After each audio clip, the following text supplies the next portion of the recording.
Здравейте! Този урок е на тема правопис на думи с струпани съгласни. Думи с струпани съгласни се наричат тези, в които има няколко последователни съгласни звука. Когато имаме такова струпване на съгласни, е възможно някоя от тях да не се чува ясно. Това води и до грешки при изписването им. Струпването на съгласни се среща в края на думата мост, грозд, лист.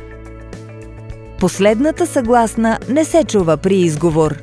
За да не допуснем грешка при писане, правим проверка с дума, която съдържа гласен звук след струпаните съгласни – мостове, гроздове, листа.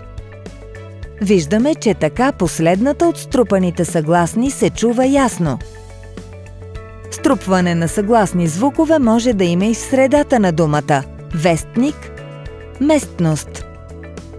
За да не пропуснем да напишем съгласния звук «т», който не се чува при изговор, правим проверка по същия начин – вести, места.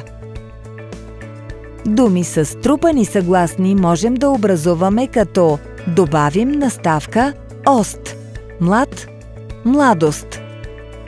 Образуваме умалително име с наставка «че», кораб, корабче.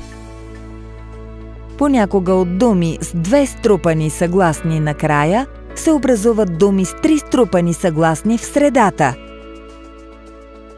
Когато превърнем думата от мъжки род в женски спортист, спортистка, като превърнем съществително в прилагателно име радост, радостна.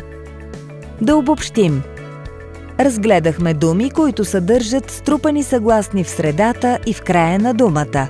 Разбрахме, че при изговор не винаги се чуват всички, но е важно да не пропускаме нито една при писане. Затова, когато се колебаем, правим проверка с дума, съдържаща гласен звук след струпаните съгласни. Ако ви харесва да учите с Академико, абонирайте се за канала и гледайте още видеоуроци!